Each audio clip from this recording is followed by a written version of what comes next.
assalaamu calaykum. waa siciid cabdiraxmaan iyo alladii boodhkaas. maanta barnaamijkan waxaa inoogu martiyaa saaxiibkii qaaliga cabdifataax qalinle. cabdifataax, ku soo dhowow barnaamijka. aad iyo aad baan ugu dhawaysay. maanta aniyo cabdifataax waxaan dul istaagi doonaa doorashada saaka looga dareeray dhammaan guud ahaan gobollada somalilan. cabdifataax, ku soo dhowow barnaamijka alladii boodhkaas. siciidow aad iyo aad baad ugu mahadsan tahay.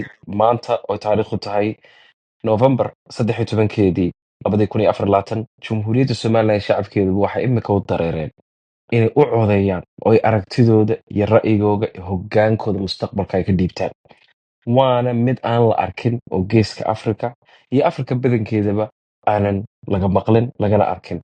waana muxuu ahaa doorashadii ugu horreysay Somalilan maaha, waa tii sideedaad. waxay muujinaysaa qaangaar siyaasadeed, waxay muujinaysaa bisayl, waxay muujinaysaa inay ummadda Somalilan dooran karaan hoggaankooda mustaqbalka. waxaan ka rajaynaynaa inay ummadda Somalilan ka feejignaadaan wixii qalalaase ku keeni kara, ay ogaadaan ahamiyadda ay doorashadani u leedahay midnimadooda, shiritaankooda iyo jiritaanka Jamhuuriyadda Somalilanba. indhihii adduunyadoo dhan bay wana soo eegayaan, caalamkii oo dhan baana daawanaya oo yaaban oo leh jumhuuriyad 30 sano jirtay oonan ictiraaf lahayn oo boqocaddaa ay naqaano Afrika ku taalla. sidee bay doorashadan u qabsan kartaa oo maanta muraaqibiin lasoo diray? siciido mar raba inaan ku dheeraadee intaasaan kaaga baxaya, laakiin shacabka Somalilandow ogaada, codayntu maaha wax ay ummadda adduunyadoo dhanba wada haystaan amba ay weligood baqaar codeeyeen. waa mid ku kooban ummad xadaarad leh oo bislaatay. waana kaaga baxay siciido. cabdifataax, aad iyo aad baad u mahadsan tahay. horta kelmadda dimuquraadiyadda waxa weeye waa kelmad ay wadamo fara badan oo ku yaala Afrika iyo khaasatan ku yaala geeska Afrikaba kelmad ay ku guuldaraysteen in ay si sinaana oo cadaalada oo consistency iyo joogto ah ay u hirgeliyaan. taasina waxaan odhan karaa Somalilan waxay la jaan qaatay nidaamka hanaanka dimuquraadiyadda iyo dowlad wanaagga Afrika. waxaan u malaynayaa maanta Somalilan dalal kooban baa ka horeeya dhinaca dimuquraadiyadda. waxayse Somalilan maanta ay kaga duwan tahay, waxay ku taallaa mandaqad ay ka taagan yihiin colaado iyo dhibaatooyin khuseeya dhinaca deegaanka.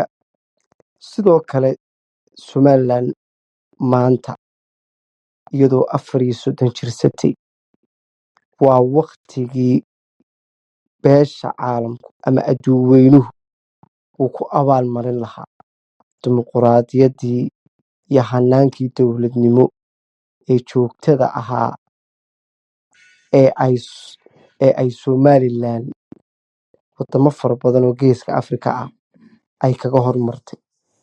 anigu aan ku soo koobi lahaa oo aan shacbiga Somalilan maanta aan ku dhiirigelin lahaa in ay doorashada saaka loo dareeray ay ilaashadaan amnigooda, nabadooda, nabad ku codeeyaan.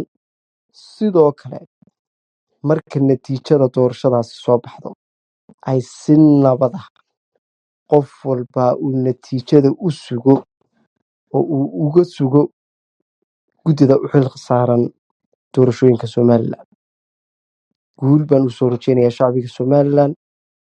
cabdow, wax miyaad ku daraysaa? wax yar baan ku daraya, waana kaga baxayaa. hayloobina shacabweynaha Jamhuuriyadda Somalilan, doorashadan gelitaankeeda ayaa guula. doorashadan in badan baa la sugayey, in badan baa loo yeedhinay, in badan baa la doorasho. gelitaankeedoo keliya guula. hala ilaaliyo. la'annu haddii lagu ciyaaro oo wax aanan u qalmin meeshaa la keeno, laga yaabaa inaan mid kale la gelin. laga yaabaa isqabqabsigu inuu qarankeena dhaawaco. dee taasina maanta dani nooguma jirto. marka gelitaanka doorashada iyo ku dhawaaqitaanka natiijadu laba guulood bay leedahay. marna aragtidii ay dadku u bateen baa ku guulaysanayo mustaqbalkeena ina hogaaminayaan, marna gelitaanka doorashadaasa qarankeena guul u ah. marka waxaan kaga baxayaa guulaysta guulaysta guulaysta, somalilandna weligeed ha guulaysato. cabdi aad iyo aad baad u mahadsan tahay. sidoo kale waxaan leeyahay shacbiga somalilan hambalyo, nabad ku codeeya, nabad ku suga natiijada doorashada haddii ilaahay idmo. sidaa iyo kulanti dambe. waa anigoo siciid cabdiraxmaan jaamaca. barnaamijka maanta waxaa marti inoogu ahaa aqoon-yahan cabdifataax qalinle.